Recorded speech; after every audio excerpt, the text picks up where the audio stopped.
a lot, so, just so you know, that's what I'm talking about. Memory box, subconscious.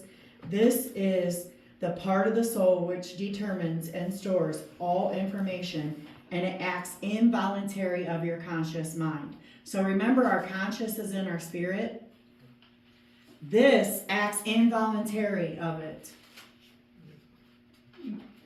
Remember Caitlin asked that last time, what's involuntary mean? Yeah.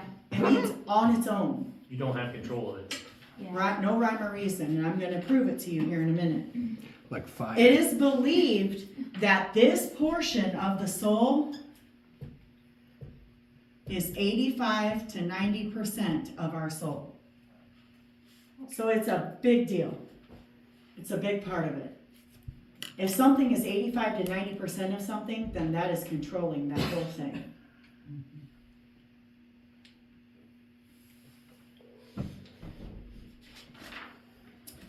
What is stored here determines much of one's personality, one's habits, both good and bad, controls one's actions and reactions, and becomes one's belief center. So I also call it memory box, belief center, subconscious. So now we got 3 names for this thing. Now, one of the ways, I'm probably getting ahead of myself,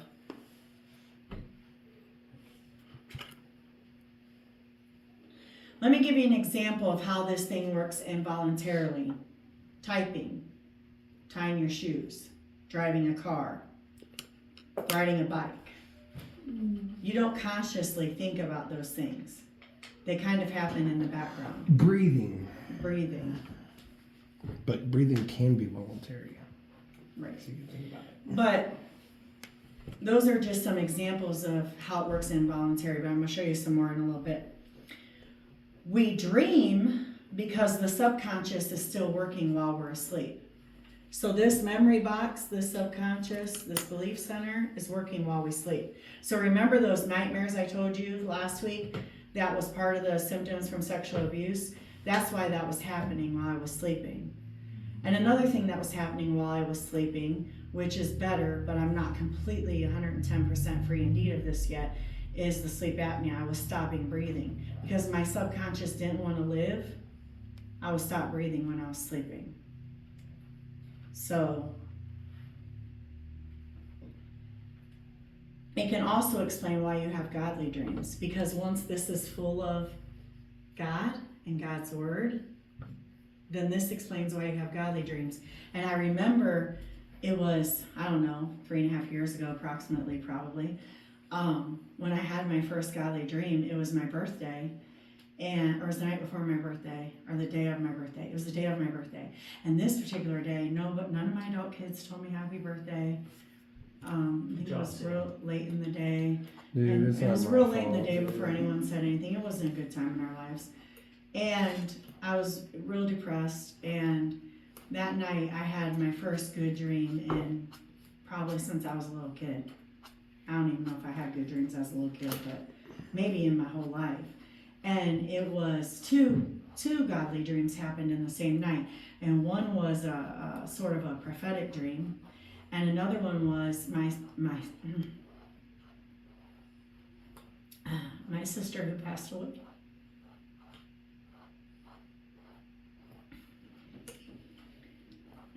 We were at my dad's house where we grew up. We didn't grow up living there, but we grew up going to see my dad there. And no one else could see her but me, which has a whole meaning in itself, which I'm not going to get into. But so we just laid on the kitchen floor and held hands and talked.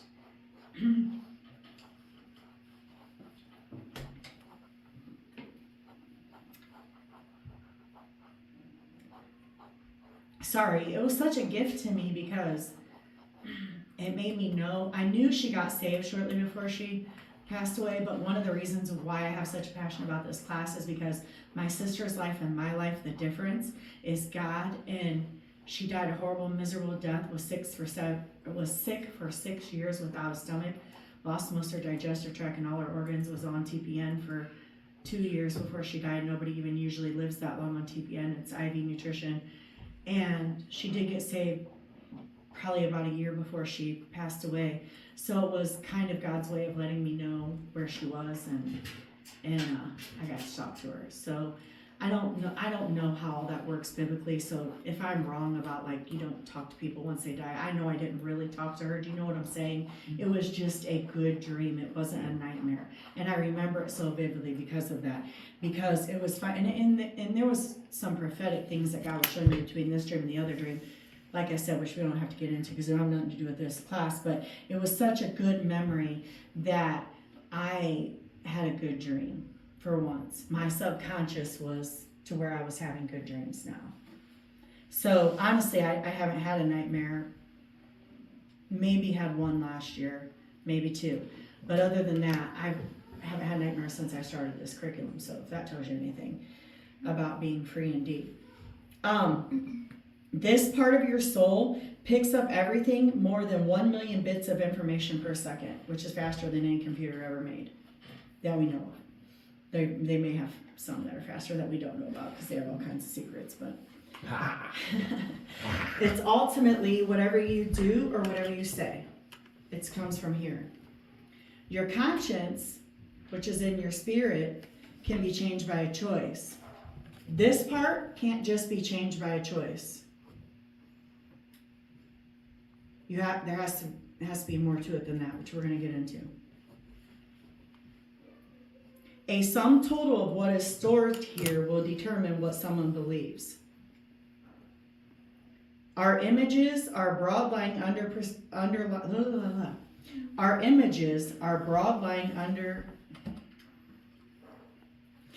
our broad underlying perceptions, which is our subconscious, come together and leads us to a set of beliefs. You might choose consciously to believe something like you hear in church. You should do X, Y, and Z. You might choose consciously to believe that. But until something in here changes, you won't be able to live it. Does that make sense? Our will, based upon what is in here in these two places, our will gives orders and decides what course of action will be taken. So remember, this is 85 to 90% of our soul. So our will is a very small part of our soul. And it only responds to what's in here. And then it decides what to do. The entrance to the will is the mind and the emotions. So then you got that nice little diagram, right? Banana. When information comes, it's filtered immediately through this storage bank, this memory box, this subconscious, this belief center. A deduction is reached, the will is triggered to act or react. How someone acts or behaves here is determined involuntarily. So this is another example of how involuntary these actions are. Everyone's probably heard about this, but how veterans that have been in a war, if they hear a loud noise, they'll dive down like they're being shot at or a bomb or whatever, because that's in their subconscious. Someone who's been abused, if you raise your hand to them, they'll duck or scream or flinch, because it's because of what's in here. That memory, that trauma is sitting in there. So when I say involuntary, it means someone lifts their hand and you flinch. It's because that's in there still. Now, as things start popping in your head, don't freak out. Don't think you're a horrible person because you're suddenly thinking of all the things that are in here. We all have stuff in here. Pastor Lori just took my class a few months ago and said she learned from it. And she got up and did a whole Nutella thing in front of the church about it, if you guys were here that Sunday. So if Pastor Lori's still learning and I'm still learning and I've done this curriculum 30 plus times, you're not a horrible person because something's in there. It's just God showing you what's in there so you can now be healed. He's just saying, hey, this is in there. I want to heal you from this. So don't think bad because you're knowing all this is in there now. Page 7. In summary, an event, a word, a sound takes place It goes to the memory, subconscious first. This is a filter. I'm going to give you my example of what I think of by filter. This memory box, belief center, subconscious asks, have I seen, heard, or felt this before? Have I experienced this before? If the soul is defiled, then that's what's going to be your filter, something that's defiled. Then a deduction and impression comes in a fraction, a millisecond, before it even gets to the conscious mind. That's why it's involuntary. The information is then received into the conscious mind where you think about it or analyze it. And there's a diagram on page 7 of this. Smells can take you back as well. How many people smell something baking and it reminds them of their grandma?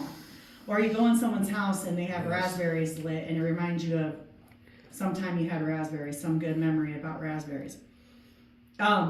This happens for me. It used to happen. Now I still don't like the smell of cigars. It's just not my favorite, but it doesn't make me sick. But it used to be if I smelled a cigar, I was sick. Because my grandfather who abused me, one of the people who abused me, was smoked cigars. So it made me physically sick. It made me not be able to breathe if I smelled a cigar. So now I just don't like it. It doesn't make me sick though. You know what I'm saying? It's just not my favorite smell. But so it can work either way, good or bad. This can work good or bad. That's why what we're going to learn in this class is so valuable, because we're going to learn how to put the good in, which will kill everything bad in there. And we're getting to. I keep trying to get at myself. This is also why they say you need to hear something a minimum of 7 times for it to sink in. How Pastor Lloyd always repeats stuff over and over again. This is why. Because if you have something in here that's defiling it, then you gotta keep going at that. And then it's also why subliminal advertising, fake news, TV programs, they're actually programming you. That's how all that works. And back in the day when Dutch recorded this, he talked about backward masking. Is that how you say it? Or masking? That's how that worked, because your soul was still receiving it even though you weren't hearing it with your natural ears. So, just so you understand how very important this part of us is and the way God created us. One more thing I want to say about this before I get into the filter is the ages when the most information is processed in this area is 4, 5, 6, and 7. Which, let's think about when kids are the most vulnerable to abuse before they can tell anybody. And that's when the most of that stuff is being processed. And you think about a kid who's 4 years old, their mind really becomes aware of what's going on around them. So that's when a lot of you probably don't have memories before you were 3. Not very many people do. And that's why, because this part really, I'm sure there's science to it. I don't know what all of it is, but I know I've done daycare for so many years, I just know how little kids are at that age. There's toddler logic, and then somewhere between 3 and 4, they outgrow that toddler logic and start not crying because you won't let them burn their hand on the stove. You know what I'm saying? They start understanding, and that's because they have this memory now that's working. So what I always tell everyone about the filter, which I got made fun of harshly last time I taught this class, because Pastor Mark and Greg, I think, made fun of me about the coffee filter. But I always thought of this part of our soul as like a coffee filter. And in this coffee filter, you have what we're going to learn here in a minute, strongholds, which are like, I think like hardened chunks of lava. So black, hard lava that's like clustered all over in your soul, which is this coffee filter. And what we learn in this class is God can come along like a hammer and chisel away at these chunks of lava till they fall off. I think they made fun of me because why didn't I pick a better filter? Like some other whatever kinds of filters they were saying. I don't know what they were. Probably cars or I don't know. An oil filter. I don't know. Other filters that could hold lava more appropriately than a coffee filter can, I guess. But anyways, you get the idea, right? Your soul's a filter. Pastor Lori did that demonstration in front of the church. She used Nutella instead of lava. I was not here that day. You weren't. That was a really good illustration. I was probably on vacation or something. Yeah, everyone was having a good time. Like, it was so much fun. You missed out. Really missed out. Well, Oh, sounds So- like I did. Your filter, everything is getting filtered through that. So imagine now that your brain's working and you've probably thought of a few strongholds, imagine now people are walking around with their soul full of all these hardened chunks of lava, and they don't know this information because, well, it would take you a little bit to put this all together. I mean, Dutch put it all together in this nice, neat little outline, and I'm just running off of his heels. But, some people, like Mama Julie, I don't know, maybe Grace or Gloria, but some people probably spent so much time with God. Patty, I think we talked about Patty, Pastor Patty was that way. I wish she was here tonight, she could say it, but some people, God took them on their own journey and they basically found this same information. It just wasn't put together in this nice, neat little package like we have it now. But thankfully we have this package and it was already done and it's been sitting here for how many years? Corrected me, Samuel, last? It was 30 years? Yeah. 32 years? Yeah. I believe you said 34 exactly. Well, and this right here explains why churches are in the mess they're in. Because all these people are human beings and they have all this junk in their soul and they're working in ministry like that and then they're replicating that to all their people. What you believe here in the subconscious will control you whether it's true or not. So whatever belief you may have in here, you're controlled by that and not by truth. And the verse that backs this up is Proverbs 23:7. As a man thinketh in his heart, so is he. In this verse, thinketh doesn't mean think at all. It means to split open the gatekeeper, the place of access. This is one of those verses where heart means soul. Nefesh is the Hebrew word for soul. So you have to think about it this way. As a man is split open at his place of access, what did we say was the place of access where everything goes? Conscious memory. Yes. As you are here, that's who you are.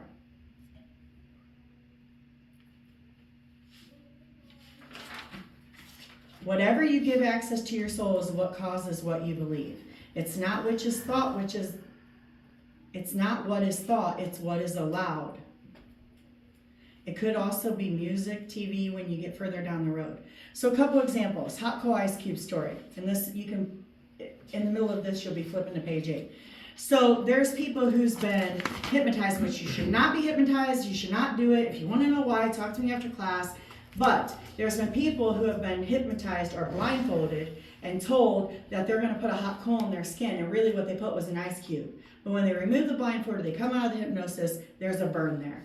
Well, they had an ice cube put on them. They shouldn't be burned. But because their mind, thought they were being burned, they actually burned.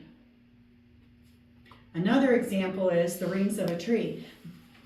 Experts compare this part of our soul as to rings of a tree.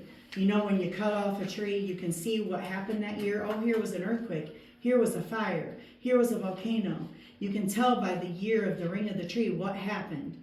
That's how our soul is. If you were to slice our soul, you would be able to tell what happened this year, that year, because of what's in there.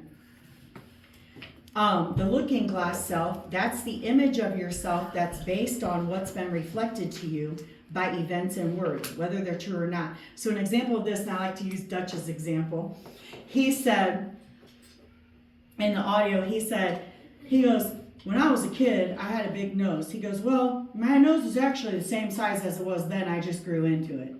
He goes, it's a healthy nose, don't get me wrong. He goes, when I was a kid, he said, he was really worried about it. And so his dad, trying to make him feel better about it, teased him about it, which did not make him feel better about it. So this is the looking glass self. That was what was reflected back to him by his dad. And his dad used to say to him over and over again, if I had your nose full of nickels, I'd be rich. So, yeah, that didn't help him. So he says, well, if you can believe it or not, I used to think I was ugly because of that. He has a way with words and comedy. You should listen to one of the audios. This is a good one, but it's a long one. It's 2 hours and 10 minutes. So, another thing is House of Mirrors. This is different images, distorted images that aren't the truth.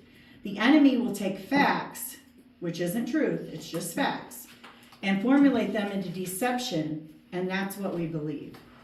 We all have images imprinted deep in our being that all our lives have been there, especially when it relates to love and value. I have a question. Yes. If it's facts, how is it not the truth? Exactly. The fact is that I still have sleep apnea, but the truth is I'm completely healed by God. Okay. God's now I truth. understand it. It's Okay. God's truth. Like it's a fact. Because remember, the truth is the absolute Yes, truth. okay, now I understand, yeah. Does that make sense? Yes, Okay. completely. Any other questions? I was gonna ask that. I She get beat that. me to it. I Okay. did get a little confused there as well, but now that you said Don't be Yeah. afraid to ask. Don't Oh, be I'm not afraid. afraid. I know you're not, but I'm talking to those two. You know you're Okay. not afraid. You sing it. I'm gonna be afraid. Okay, this part, I don't know what number it is in your book. Is it 8? Eight. Same as my notes? Okay. This part seriously blew my mind. What is believed here, and the strength of that belief is determined by two things: repetitious information and impactful information. So what this means is how often you hear something. It can be good or bad. A good one is anyone who took freedom in Christ, you had to read those affirmations every day. So every day you were reading that positive into your soul. And that's a good example. That's how something good can affect your soul, something repeated like that. But repetitious information, how many times you hear something determines the strength of the belief coming out of this. Does that make sense? So for me, well, wait a minute, let me tell you the other one is impactful information. So this is how traumatic it is. If it's traumatic enough, it could only happen one time sometimes. And that thing is so traumatic. And he tells the story in the audio, and I think he does in the book as well, about a girl who was raped when she was 12. It was a one-time event. But by the time she was an adult and got married, it was several years into the marriage before they could consummate the marriage because she couldn't do it. Because of one time. Okay? Now, an example of what I told you guys about my testimony, an example probably why this blows my mind so much, is because when I said that I was sexually abused, it was by my grandfather repeatedly for years. Several one-time events by several of my mom's boyfriends or one-night stands or whoever the flavor of the month was. Several times in high school and then several times as a young adult. So there were several traumatic experiences in just that area and a repetitious one. Does that make sense? So if that even gives you a small idea of how deep this root, this stronghold was as it pertained to the sexual abuse in my life, it was deep. You know what I'm saying? The strength of the belief that I believed about those things was strong. And sometimes when something's that strong, it does take you a little bit longer to go through it. And God doesn't just come rip out that. I mean, let's just venture to say 75% of my filter was clogged with one big chunk of lava from this sexual abuse. So God's not just going to come rip that all out once. I probably wouldn't survive it.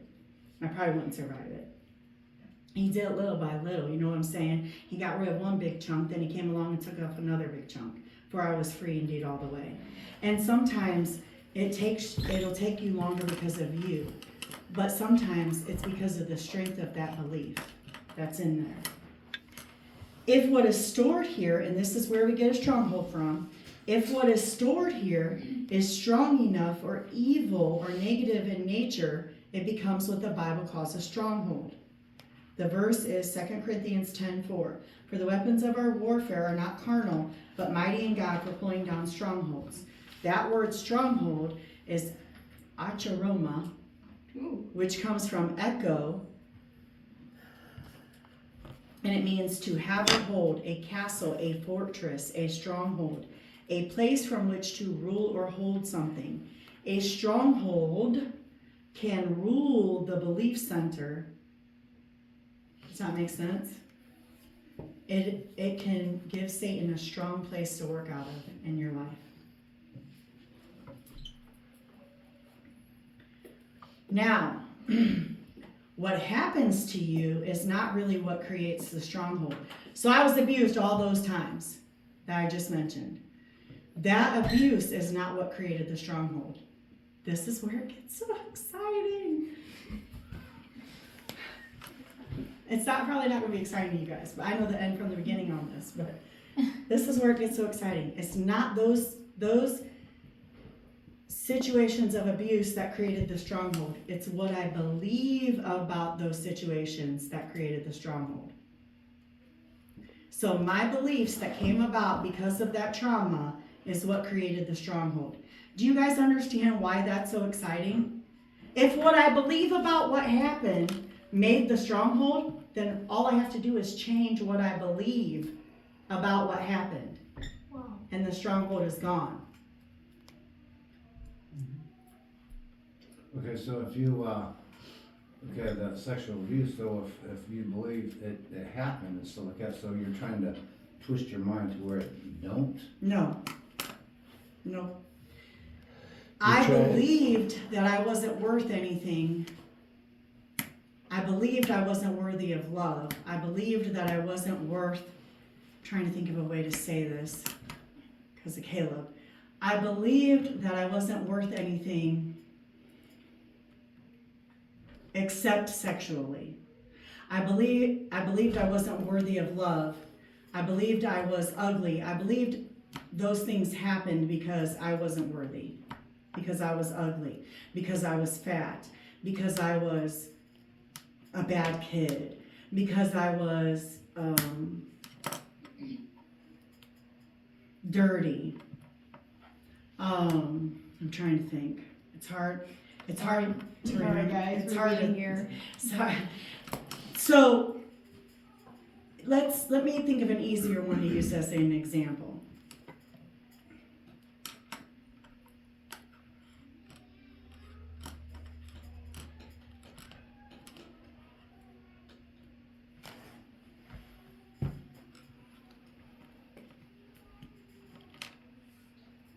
So if someone is suffering from, okay, we'll use the fear that I'm currently trying to conquer. So the fear that I'm currently dealing with is when things come up now, I become afraid because I think that other people are going to respond the way that my ex responded. So if a situation happens and someone gets angry with me, my brain automatically wants to think that can somebody go turn the AC down? Are you serious? Yes, Pastor Lori says they turn it up when we're not here, and I forgot to turn it down, and I'm sweating. I'll be right back. So What you were saying. no, I for was real, like, it's wait, hot. What? Anyways, so I automatically think someone's gonna respond the way he responded, and people just aren't because they're not him, they're not abusive. So what was the question? Oh, do you just change? No, you don't change that it happened. I don't change that it happens. I change that I believe that everyone's gonna think that way. He was the only one who thought that way. And what's the truth? What does God have to say about me? Am I really hard to get along with? Am I really crazy? Am I really so terrible at this, X, Y, and Z? No, I'm not. I'm not those things.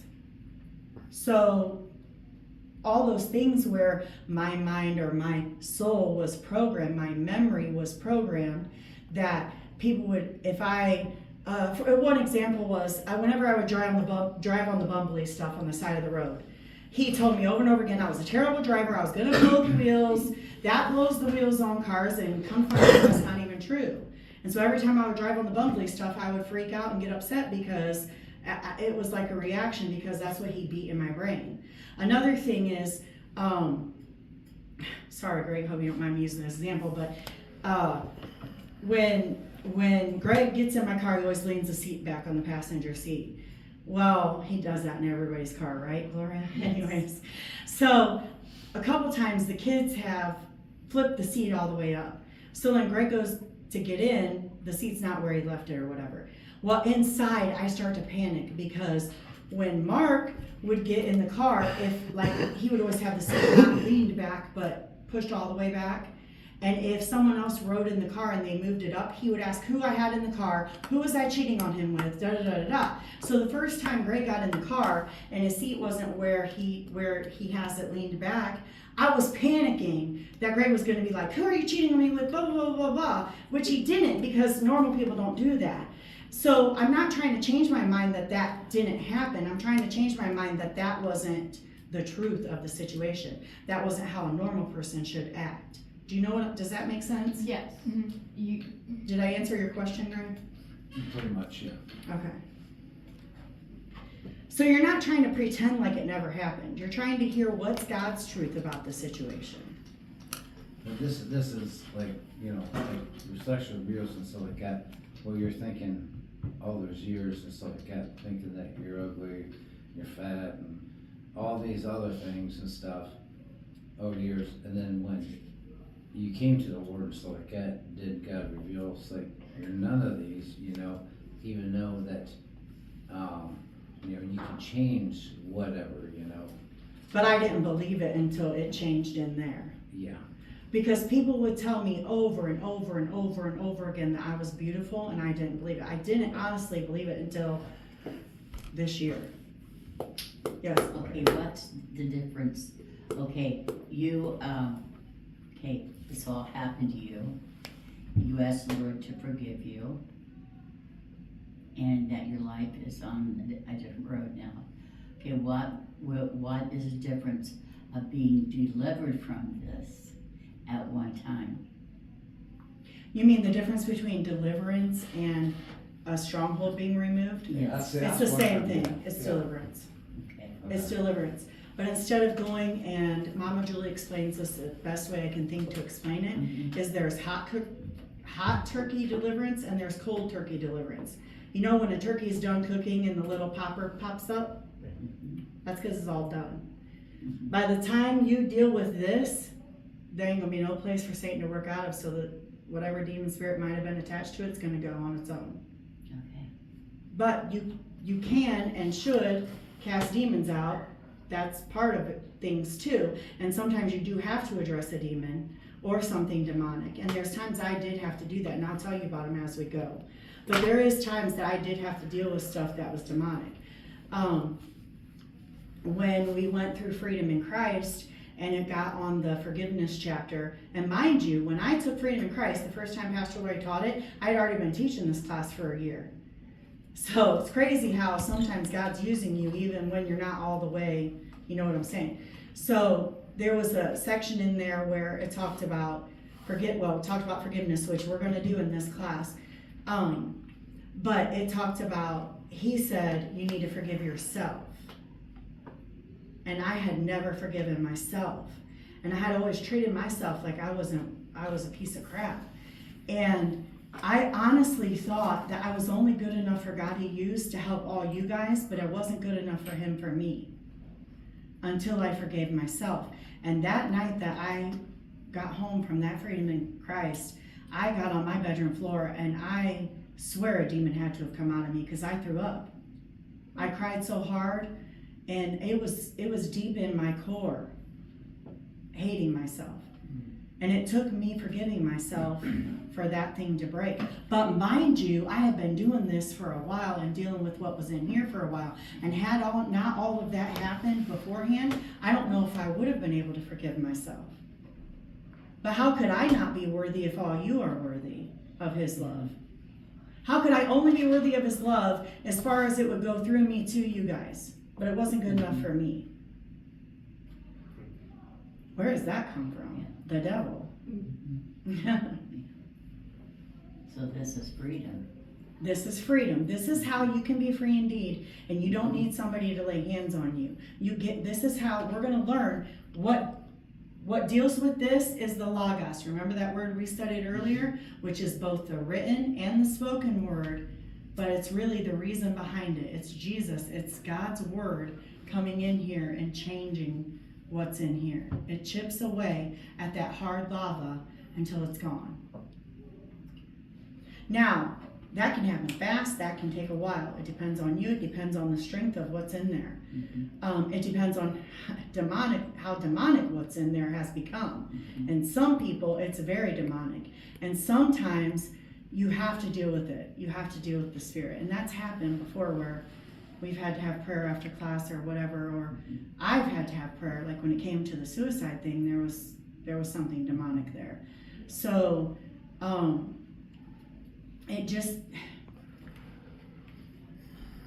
there's no rule that says it's all what you learn in this class or it's all casting a demon out. It needs to be both. And what happened somewhere in, I don't know, pigs in the parlor time, is it went all the way to deliverance and casting demons out, and we never got anybody in the word and nobody was discipled. So I was literally casting demons out. It's a book. I'll explain it here in a minute. But I was casting demons out of people when I probably still had, I know I still had demons. Do you know what I'm saying? Because when I first got saved, it was so prominent in the church, cast demons out, cast demons out, cast demons out. But nobody told me to read the word. Yeah. You know what I'm saying? So then I'm going around casting demons out, and I know one of the people that when we helped with youth group, we cast demons out of this girl, I don't know how many times. I can't even count how many times. She's in an insane asylum now. Is she in an insane asylum because nobody ever dealt with her soul? I don't know. But I can tell you this, Joy, my friend, well, you guys know Joy, her brother, he was abused as a child and his soul never got dealt with, and he's sitting in prison now. He was in the church 40 some years. His soul never got dealt with. He turned to a homosexual lifestyle, and it really breaks my heart. I saw a picture of him. He looks older than his dad. Because when what's in your soul is never dealt with, and what we're going to learn later in this class is where it says Jesus laid down his life for the sheep, that word life means soul. He laid down his soul so that our souls could be free. It wasn't just so we could go to heaven, it was so we could be free. So there's people sitting in churches that have been there for years and years and years and years, and they've never opened their own Bible, and this Logos has never worked in them. It's never set them free like it's meant to do. Any more questions? Yes? Pigs. Pigs in the Parlor. It's a book that was written, have you read it, Grace? No? It's a book that was written maybe the 80s, and it was how they were saying how Christians, prior to this, people thought once you got saved you couldn't have a demon, and there's a big discussion about if you're possessed or oppressed, and it was the whole big thing. When this book came out, it kind of gave everyone the idea that, whoa, people who are saved could actually still have a demon. But it's a little bit different, and the demon really shouldn't have authority in you. I want to make sure I say this correctly. Guys, I am not the biggest biblical scholar, so if I say something wrong, let me know, and I'll go find out from Pastor Lori and Mama Julie the actual exact right way I should be saying it. But from the way I understand this all is that a Christian could still be oppressed by a demon. But that's because you're choosing to let it affect you, because you're choosing here subconsciously to give it authority. You don't even know it, it's involuntary. But now we're going to know it after this class. We're going to know what to do about it. So then you stop choosing to let it. Remember, it's a strong place that Satan can work out of, so you stop that process. Anybody else? Okay. Where was I? So events themselves can be good or bad, but we determine whether they're destructive or constructive. Our present struggles have more to do with defensive images and beliefs that we hold now than the victimization of the past. It is up to us how we store that event. That's why something can happen to two different people and they react differently. So there's this old story when you take psychology about the twins that were raised in the same household. Father was an alcoholic. One twin never touched a drop of alcohol. Another twin was an alcoholic. Well, how did that happen? They were raised in the exact same environment. Well, it happened because it's what they believed about the trauma that caused the stronghold. See what I'm saying? So this twin believed that the problem was the alcohol, and so they never touched it and stayed away from it. This twin somehow believed something negative about themselves. Maybe they believed it was their fault that their father was an alcoholic. Who knows what they believed, but they somehow believed that this trauma of the father being an alcoholic was their own fault. That's what I'm saying about what I believed about the abuse. I believed it was my fault, that I caused it. And maybe if I'd have done it right, it would only happen once instead of repeatedly. You know what I'm saying? And then once that was a stronghold and then there were spirits attached to it, it was like I was a magnet to it. It was just around every corner. And that sometimes happens to people with getting in the same relationships over and over again. That sometimes happens to people with, different person but same spirit. That sometimes happens with, crap, I don't know where I was going with that. If I think of it, I'll come back to it. But anyways, sometimes Satan doesn't even have to be directly involved in forming a stronghold. Our mind can do it on its own. But Satan and his demons are master designers when it comes to strongholds. As the father of lies, Satan's method to use is deception. He takes the thoughts and feelings we receive into our subconscious and infuses that information with his interpretation and skillfully forms them into belief systems. One thing that makes his tactics so effective is that he uses real events. You were really rejected by your father. Your husband really did cheat on you. You really were called ugly. You really were sexually abused or raped. You really were neglected or abused by your mother. And then Satan reminds us of these things over and over and over again. Then he distorts them. Then they become part of our belief center. So this is your memory box, belief center, subconscious. Then we develop coping skills that aren't good to minimize the pain, to navigate life, survival instincts. So just so you know, stronghold's going to work before you even think about it. Because if what is in here has created a stronghold, it's going to work involuntarily because that's what this part of us does. God created it this way for a reason, but now after the fall, it's not working how it should, and we're going to get into all that next week. So before the fall, all of man's soul, all of this and its processes were governed and controlled by God's Spirit, influenced and led by God and his knowledge. Now that's different. We're going to talk about that next week. All of it was in perfect balance, all harmonious and orderly. No strongholds existed. No strongholds existed back then. Any more questions?